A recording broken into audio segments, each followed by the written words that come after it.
new? Yes, yes. All right. So this is I already told you pretty much the basics of the tour, okay, what we're gonna be doing. And before I tell you anything about the Maya, I need you to keep a couple of things in mind. One of them is that most of the talk that we will have about the ancient Maya will be theories. And this is because we have a kind of a problem with the Maya culture. When the Spaniards got here, the conquistadors got here, they brought the missionaries, and the missionaries trying to convert the Maya into the Catholic religion. They saw that, well, they couldn't understand a thing of the writing. They saw rituals and ceremonies that were considered pagan, and they even saw sacrifice, which was considered satanic. So the priest or fry who was supposed to be in charge of the Maya souls, he collected every record that he could find written on paper by the Maya, any ceramics with writings, images of gods, figurines, and he burned everything down. Pretty much like the Inquisition, but here. So he destroyed almost all the sources of information that we could get to the Mayan religion and therefore to their way of life. We were left only with 4 partial texts written on paper by the Maya before the Spaniards got here. Those are today, one in Spain, one in France, one in Germany, and one more in a private collection in New York. This is only 4 of them, and it's partial texts. Fortunately, the Maya didn't only write on paper, they would write on stone as well. And these stones are found in the cities. We're actually going to see a couple of them. This is pretty much information about the city. So we can make a chronology of the city, but it's not telling us much about their way of life. So it's pretty much telling us who was the ruler, when he was the ruler, when he died, who was the next ruler, alliances, wars, marriages, historical events of the city, but it's not about their way of life. So most of the talk about their way of life will be theories. I'm gonna give you some crazy ones, some the ones we have some sort of evidence, the ones we don't have evidence, and you pick the one you like, okay, the one you agree the most with. The other thing that I also need you to keep in mind is that I'm gonna try to keep the speech as simple as possible.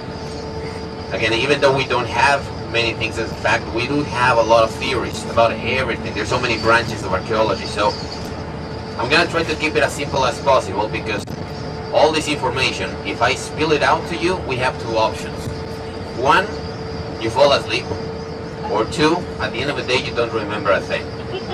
So I'm gonna try to keep it as simple as possible. However, this is what I'm here for. I'm your guide. If anybody has any questions beyond what I'm telling you, please feel free to ask me. Right? I'm gonna try to keep it simple, but any question that you may have that goes just outside of the speech, don't worry, just ask me and I will be happy to answer it. Right? Are we okay on that? All right. So, having said that, we've been through 2 towns already. We still have 1 more to go, and then after that town we'll be like 10 minutes away from the ruins. These towns are Maya towns, but they have changed faster into the modern life. This is basically because this road will take you to Mérida, Valladolid, Chichen Itza, and Coba. That means there's a lot of people going through this road. They're more exposed, and obviously they absorb more from the modern life.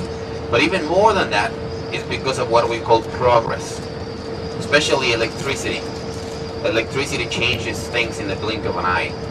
You have electricity, that means you can afford not only a washing machine, not only a fridge, but also radios and TVs.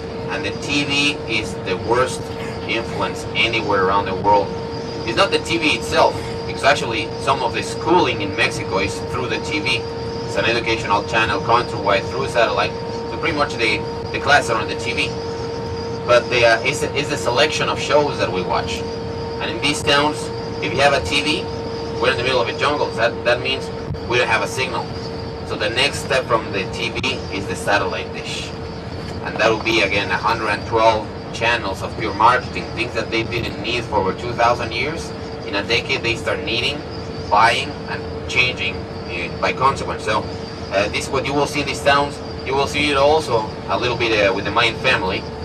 Again, it's what we call progress, and it's changing little, but well, sometimes very fast, these cultures or these towns. So before we get there, the first thing that we need to know, well, some of you have been to Chichen Itza. I don't know if anybody has been to Tulum. or into any other Mayan tours. Okay, I'm gonna start with who are the Maya. According to themselves, according to the Maya themselves, they are the people of the corn, or the men of the maize. This is because of their myth of the creation. This is written in a book called Popol Vuh. The Popol Vuh is a sacred book for them. It was written shortly after the Spanish got here, but it actually has the original myth of creation. And it says, in a long story made short, it says pretty much that the gods gather corn from the cardinal points, mix it with their own blood, the blood of the gods, and created the Masehual, which is men of the maize or people of the corn. So as for the Maya goes, they were made out of corn in the beginning, and then developed from that. So it's very important, not only in the religion, but also in the, well, not only in their diet, but also in the religion. So this is where they come from according to them.